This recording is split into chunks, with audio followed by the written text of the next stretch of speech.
24/7। अस्सलाम वालेकुम जी, मेरा नाम मोहम्मद अब्दुल करीम है। ये जो आप लोग कुछ दिनों से वाक़या सुन रहे हैं कि मस्जिद अलहाज मोहम्मद इस्माइल जहनुमा में जो मुनक़िद है, उस ताल्लुक़ से मैं कुछ दो बातें आपके सामने रखना चाह रहा हूँ। ये मस्जिद मोहम्मद इस्माइल मेरे दादा हज़रत बनाए हैं, जिनका नाम मोहम्मद इस्माइल है, और ये उन्हीं के नाम से बनाई गई है। ऑफिशियली ये प्रॉपर्टी इस्माइल साहब की है। इस्माइल साहब ये प्रॉपर्टी पहले अपनी पोतरी अज़मतुन्निसा बेगम को देने की नीयत से ख़रीदे थे, क्योंकि उन्होंने नहीं लिए हैं प्रॉपर्टी, उन्होंने वापस कर चुके थे। उन्होंने जो है ना दादा के फेवर में गिफ्ट ओरल कर चुके थे। उस वजह से दादा जो है इसको 2013 में मेरे नाम पे मुंतकिल कर दिए थे by way of registered gift document. 2 documents बनाए गए थे और मैं इसका ओनर हूँ। आज भी ये प्रॉपर्टी मेरे ही नाम पे आ रही है, ईसी मेरे नाम पे है। और 2002 में जो दादा प्रॉपर्टी ख़रीदे थे अज़मतुन्निसा के नाम पे, जिसको जो है जनाब मोइज़ुद्दीन शरीफ साहब जो मेरे बहनोई है, अज़मतुन्निसा के जो है शौहर है, उन्होंने बता रहे कि ये प्रॉपर्टी उनकी है, उन्होंने ख़रीदे। तो ये मेरा बोलना ये है कि ये ना सिर्फ पहली प्रॉपर्टी है जो दादा अज़मतुन्निसा के नाम पे ख़रीदे, बल्कि ये दूसरी प्रॉपर्टी है। पहली प्रॉपर्टी ये है जो इसका ईसी है। ये कोटला अलीजा में पहली प्रॉपर्टी ख़रीदी गई 1985 में। 1985 में पहली प्रॉपर्टी ख़रीदी गई अज़मतुन्निसा के नाम पे, जिस वक्त अज़मतुन्निसा मेरे बड़े बहन 5 साल के थे। तो दादा क्योंकि गवर्नमेंट एम्प्लॉई थे, समझदार थे, उन्होंने ये चाहते थे कि जो भी प्रॉपर्टी ख़रीद रहे उसका फ़ायदा उनके बच्चों को होना, इसीलिए उन्होंने प्रॉपर्टी उसी वक्त से बच्चों के नाम पे ही रजिस्ट्रेशन किया करते थे। और चूँकि ये प्रॉपर्टी मेरे नाम पे 2013 से थी, 2015 में मैं ब्रिलियंट स्कूल वालों को रजिस्टर्ड किरायानामा करा था। किरायानामा मेरा रजिस्टर्ड हुआ। स्कूल उसके अंदर बाज़ाब्ता चल रहा था, जो कि एक रिकॉग्नाइज्ड स्कूल थे, उसकी काफ़ी अच्छी स्ट्रेंथ थी। जितने लोग अपने बच्चों को छोड़ने के लिए आते थे पेरेंट्स स्कूल को, वो सब जानते हैं कि ये ब्रिलियंट मिशन स्कूल है। ब्रिलियंट मिशन स्कूल साहब के हेड मास्टर जनाब अहमद इदरीस शरीफ साहब भी इस बात के गवाह है कि प्रॉपर्टी इस्माइल साहब की थी, इस्माइल साहब ही ओनर थे, इस्माइल साहब ही किराया वसूल करते थे। और 2020 में इस इदरीस अहमद साहब प्रॉपर्टी वेकेट कर चुके थे, तो दादा का ये इरादा हुआ कि उन्होंने अपने नाम से एक मस्जिद बनाए। उसीलिए ये मस्जिद बनाई गई और तब से ये मस्जिद अभी तक कंटिन्यू चल रही थी। ये मस्जिद के कंस्ट्रक्शन का जो काम हुआ था वो लगभग 9 महीना चला। अगर ये मोइज़ साहब का जो है जो कहना है कि जो है ना मेरी बग़ैर इजाज़त की ये सारी चीज़ें हो गए, तो फिर आप 2000 कंटिन्यू चल रही थी। ये मस्जिद के कंस्ट्रक्शन का जो काम हुआ था वो लगभग 9 महीना चला। अगर ये मोइज़ साहब का जो है जो कहना है कि जो है ना मेरी बग़ैर इजाज़त की ये सारी चीज़ें हो गए, तो फिर आप 2002 से क्या कर रहे थे? 2002 से सारे डॉक्यूमेंट्स उनके पास नहीं थे, इसीलिए उन्होंने 2013 में जब मेरे नाम पे प्रॉपर्टी मुंतकिल की गई थी, उस वक्त उन्होंने जाके चंद्रायन गुट्टा पुलिस स्टेशन में एक दरख्वास्त दिए थे कि जो है इसके प्रॉपर्टी के पेपर मेरे पास से गुम हो चुके हैं। अगर प्रॉपर्टी के पेपर्स गुम हो चुके थे तो फिर अब कहाँ से आए? अब जो डॉक्यूमेंट्स दादा उनको दिए थे रजिस्ट्रेशन के ताल्लुक से दिए थे, तो रजिस्टर्ड डॉक्यूमेंट दिए थे। बाकी उससे हटके बहुत सारे डॉक्यूमेंट है और लिंक डॉक्यूमेंट्स है जो दादा के पास अवेलेबल है। वो जब भी जो है मेरे बहन अज़मतुन्निसा आएंगे उनको बताया जाएगा, क्योंकि मोइज़ुद्दीन शरीफ साहब मेरे बहनोई साहब कुछ अलग तरीके से दादा से पेश आ रहे हैं, जिसकी वजह से दादा जो है ना उनसे बात करके सुलह भी करना चाह रहे हैं, मगर उन्होंने फ़ोन नहीं उठा रहे दादा का। तो मेरी अदबन गुजारिश है हमारे बहन से कि उन्होंने दादा हज़रत से रब्त पैदा करें। और दूसरी चीज़, ये जो मस्जिद बनाई गई है वो इस्माइल साहब के नाम से और इस्माइल साहब की ही है, उन्हीं के पैसों से दी। एक बात मैं और बोलना ज़रूरी समझता हूँ, क्योंकि मोइज़ुद्दीन शरीफ साहब ये बताए कि मस्जिद की आड़ में प्रॉपर्टी कब्जा करना चाह रहे हैं। जब उसमें मस्जिद बन गई तो कब्जा करके क्या मिलेगा, क्या हासिल होगा? ये मेरा सवाल है उनसे, क्या हासिल हो सकता है?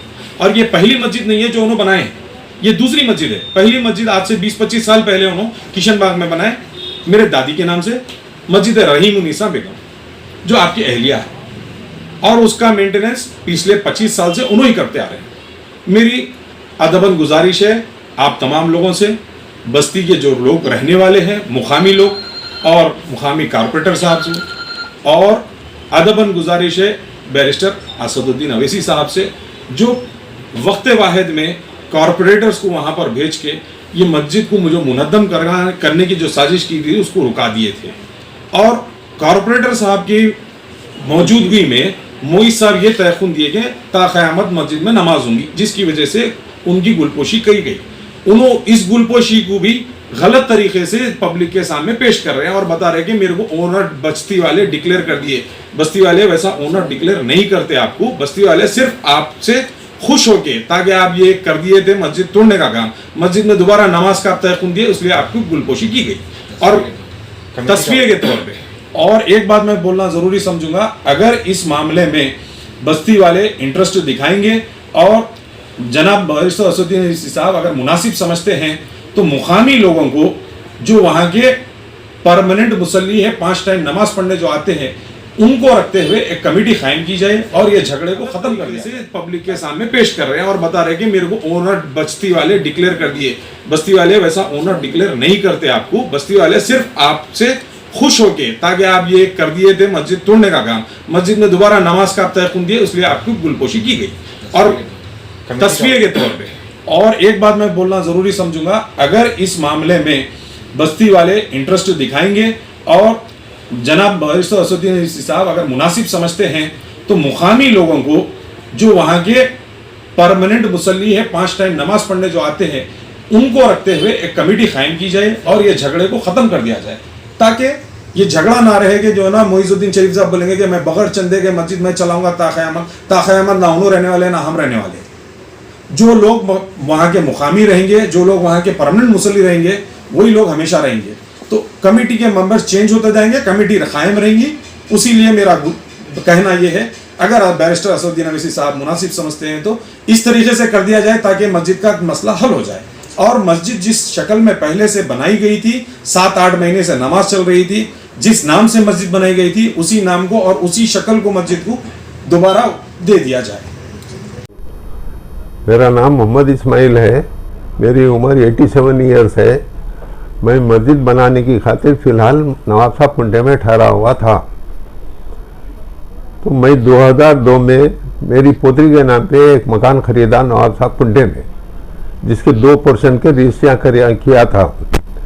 तो एक रोड पे था, एक बाजू था गली में। तो वो मकान मैं बच्ची के नाम पे लिया और बच्ची को हिदायत दिया था कि मेरे मरने तक इसका किराया मैं लेते रहूँगा, मेरे मरने के बाद किराया तुम ले लेना या उसमें शिफ्ट हो जाना। तो और उनको मैं बोला भी चंद दिन के बाद कि तुम लोग किराए के घर में है, इसमें शिफ्ट हो जाओ। तो वो नहीं होना चाह रहे थे, वो हमको रखो। तो वैसे मैं गुजारा, थोड़े दिन मैं किराए को दिया, स्कूल को दिया, ब्रिलियंट स्कूल अभी भी वहाँ मौजूद है, सामने शिफ्ट करा के मैं मस्जिद बनाने की खातिर शिफ्ट करा दिया। और एक बैगों की दुकान है उसके बाजू ही, उनको भी मैं मस्जिद बना रहा हूँ उनके खाली करा दिया। अभी इस वक्त भी बाजू से वो लोग, वो बैगा वालों से, ब्रिलियंट स्कूल वालों से आप पूरी इंक्वायरी कर सकते कि उसका किराया मैं लेता था, मैं तामीर करता था, मैं बल्दिया टैक्स बनता था, उसकी जिम्मेदारी पूरी मेरे पर थी। मैं रसीद लिख के मैं किराया लेता था उनसे। तो वो वैसे देते गए। उसके बाद 2012 में मेरी बीवी का भी इंतकाल हो गया। होने के बाद भी मैं इनको बोला कि भाई तुम आके मकान में चले जाओ, मैं पेपर देता हूँ, ले लो। तो इनकार कर दिए उन्होंने। उससे पहले ही बोल दिए थे कि हमारे को नहीं होना, मेरे वालिद को तुम्हें तल्ला दिया, मेरे को नहीं होना मकान। तो वही तो मैं उनको बोला कि भाई तुम जाकर रह जाओ। तो नहीं तो मेरे वालिद को बोल दिए, मैं मकान खरीदा बच्ची के नाम पे, अब मेरे को मकान नहीं होना, मैं आपको गिफ्ट दे रही हूँ, आप कुछ भी कर लो, क्या भी कर लो, मकान मेरे को नहीं होना। तो बोल के चले गए। उसके बाद मैं फिर भी मेरा दिल नहीं ठहरा। मैं जो है इस्लामी तरीके से मैं एक मशवरे खातिर निज़ामिया से फतवा निकाला। मैं पूरे तफसीलात लिख के दिया, कैसा खरीदा, क्या खरीदा, पैसा मैं दिया, मुकम्मल पूरा पैसा मैं दे के लिया। तो देने के बाद अब उनको वो फतवा था ना,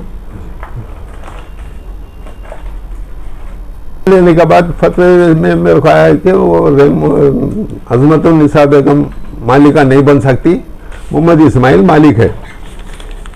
ये देखिए ये फतवा है।